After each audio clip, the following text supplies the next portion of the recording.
আসসালামু আলাইকুম প্রিয় দর্শক শ্রোতাবৃন্দ। সাব্বাস ডক্টর ইউনুস কামটা করলো কি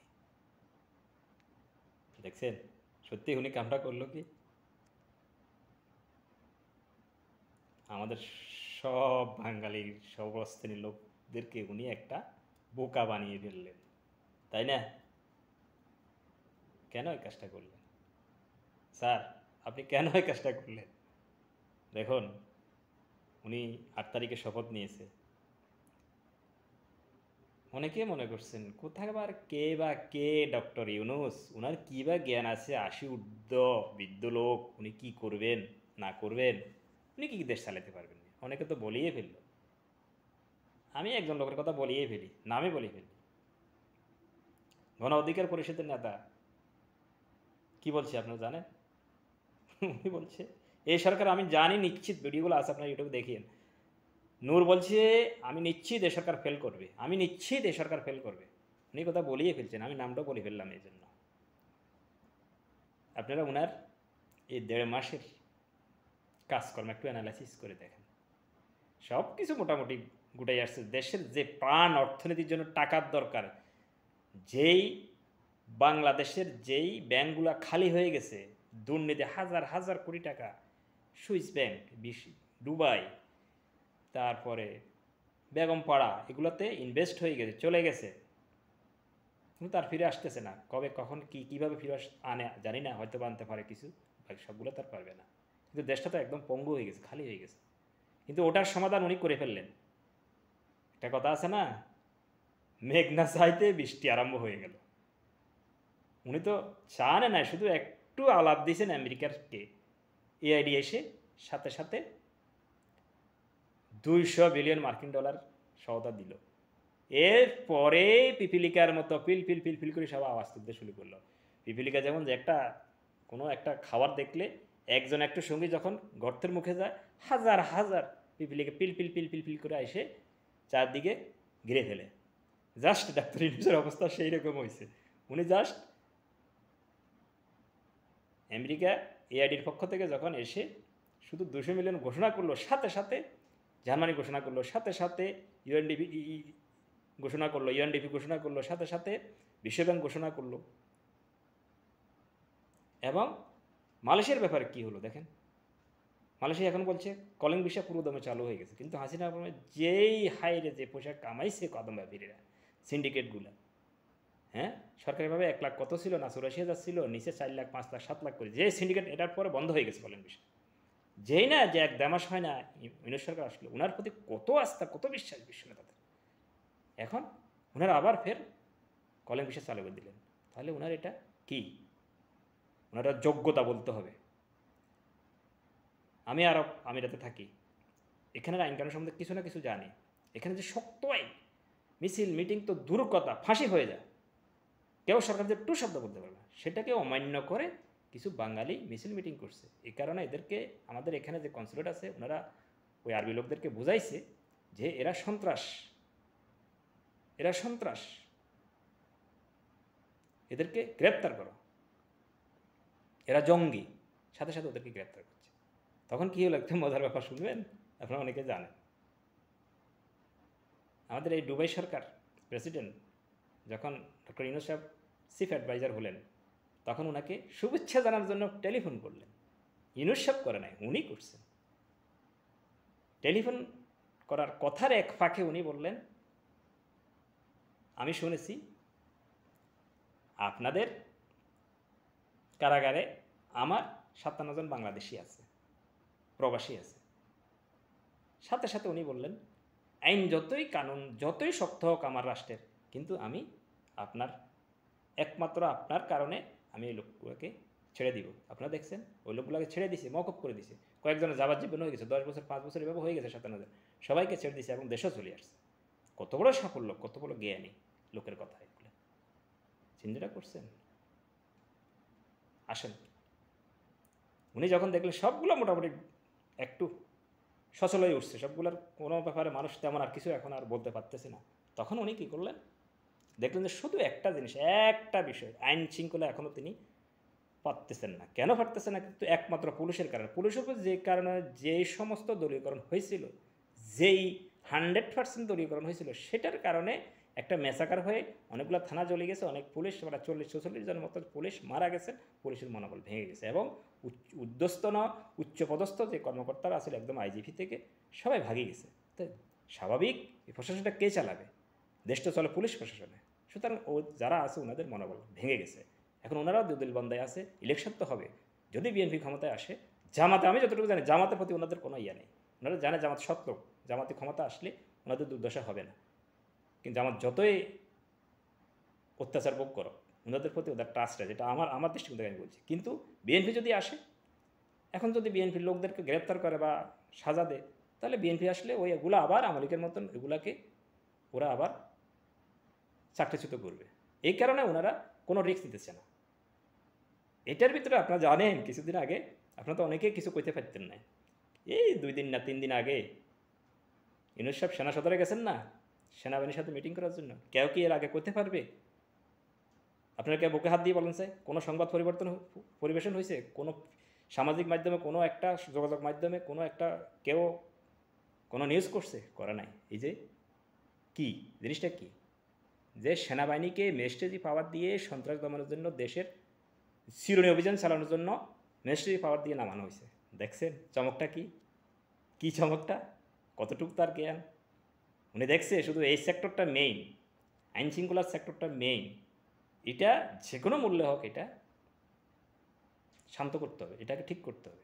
এর আগে কী হয়েছে দেখেন, শিল্প কারখানাগুলোতে যদি ওই সময় সেনাবাহিনীর মিনিস্ট্রি পাওয়ার থাকতো, একটা, আমার বিশ্বাস, একটা কারখানাও জ্বলতো না। এবং এই যে বাইরের লোকগুলো আসি উস্কানি দিয়ে শ্রমিকগুলোকে বের করে নিয়ে আসে আন্দোলন সংগ্রাম করছে, একটা হতো না, কিছু হতো না। কিন্তু সেনাবাহিনী এবং পুলিশের সাজা, পুলিশের সেনাবাহিনীর যে সিস্টেম, দুটা ভিন্ন জিনিস। আপনি দেখেন, একটা লোক যদি পুলিশ অ্যারেস্ট করে, মানুষ কেন সেনাবাহিনীকে ভয় পায়? সেনাবাহিনীতে এখনও দেশপ্রেম আছে।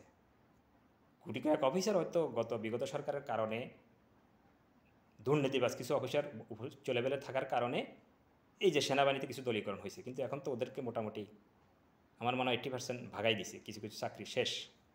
তো এখন মোটামুটি নিচেরগুলোকে পদোন্নতি দিছে, এখন মোটামুটি কিছু কিছু আপনার অফিসার, সৎ অফিসার আসতেছে। তো আমি বলতেছিলাম কি, যদি ওই টাইমে এই সেনাবাহিনীর পুলিশ এবং আপনার সামরিক বাহিনীর ধরনটা বলতেছি আমি, ওদের গ্রেপ্তার করার ধরন এবং ওদের সাজা দেওয়ার ধরনটা বলতেছি। কেন মানুষ সেনাবাহিনীকে ভয় পায়? একতরা নীতি আদর্শবান, দেশপ্রেমিক।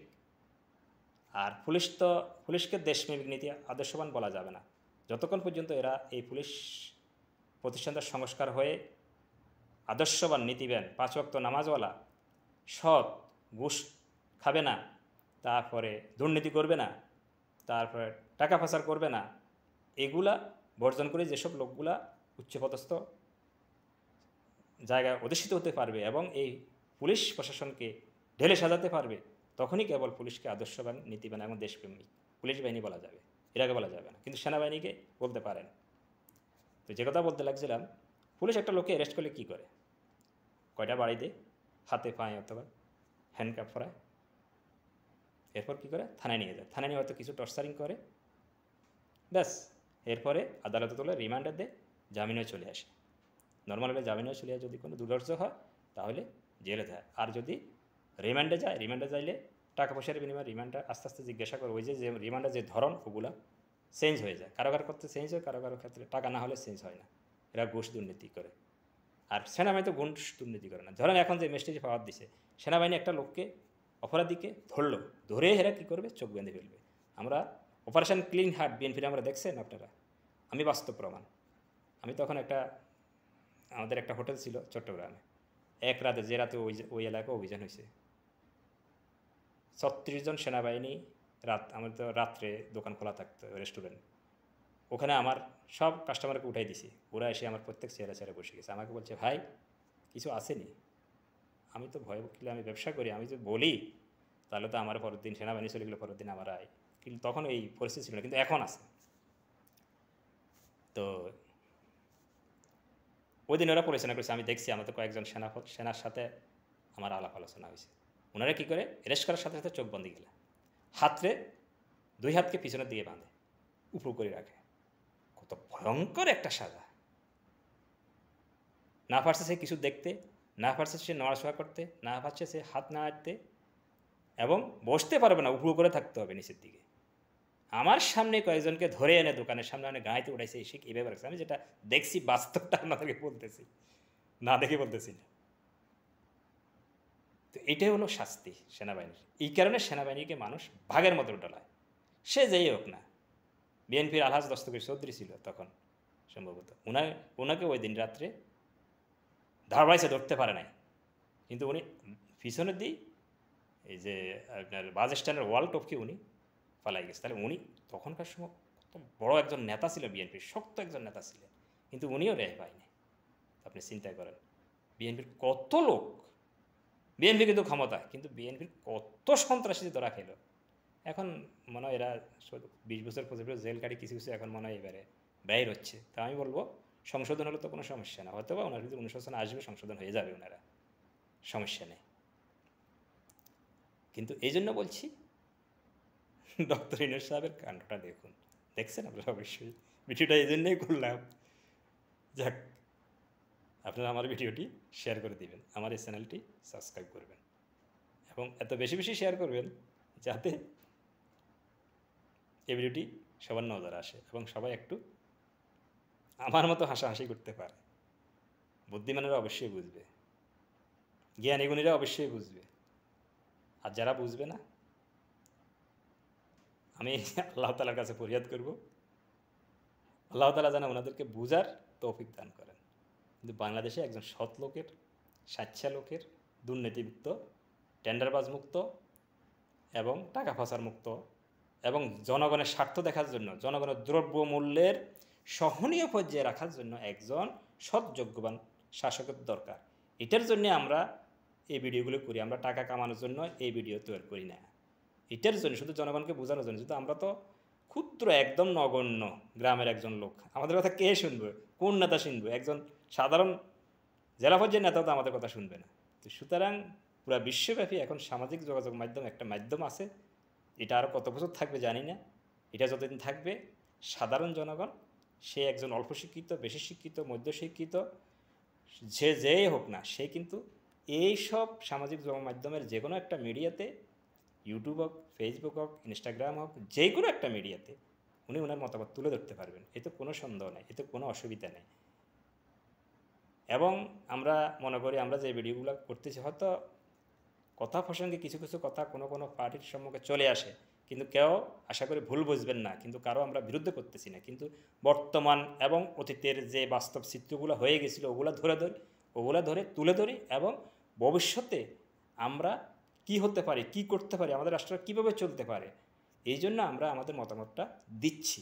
দেখেন ভাই, অনেক সময় অনেক বড় লোক, অনেক শিক্ষিত জ্ঞানী লোকেরও অনেক জিনিস মাথায় আসে না, কিন্তু দেখা যায় অর্ধশিক্ষিত, অল্প শিক্ষিত একটা লোকের মাথায় একটা জিনিস ক্যাচ করছে, উনি ওটা বলছেন, ওই শিক্ষিত লোকটা ওইটা শুনছে, শুনে বললে না ঠিক আছে, ওনার কথা ঠিক আছে। জাস্ট এই ধরনের সিস্টেমটা, সিচুয়েশনটা জাস্ট এই ধরনের। এই জন্য বলছি আপনারা কেউ ভুল বুঝবেন না, আমরা কারো বিরুদ্ধে কথা বলছি না, আমরা সবার ভালোর জন্য, বাংলাদেশের ভালোর জন্য, বাংলাদেশের মানুষের ভালোর জন্য, সবার ভালোর জন্য। অতীতে যা হওয়ার আছে হয়ে গেছে, সামনের দিকে কীভাবে অগ্রসর হবেন, সামনে কীভাবে কী করবেন, দেশটাকে কীভাবে উন্নতির স্বর্ণ শিখরে নিয়ে যাবেন, বিশ্ব যেভাবে আমাদেরকে এখন পিপিলিকার মতো আমাদেরকে সাহায্য করার জন্য পিলপিল করে আসতেছে, এই পিলপিলটা ধরে রাখার জন্য আপনারা চেষ্টা করেন। আরে ভাই, আগামী 100 বছর যদি সাবেক শেখ হাসিনা যদি আগামী 100 বছর পর্যন্ত ক্ষমতা থাকতেন, এই যে বিশ্বের যে রাষ্ট্রগুলো এখন পিপিলিকার মতো দান করার জন্য, ঋণ দেওয়ার জন্য ডক্টর ইউনূসের পাশাপাশি ঘুরতেছে, উনি কি এর 100 ভাগের 1 ভাগও করতে পারতেন? উত্তর হবে না, না, না। আপনারা কি দেখছেন বলেন তো?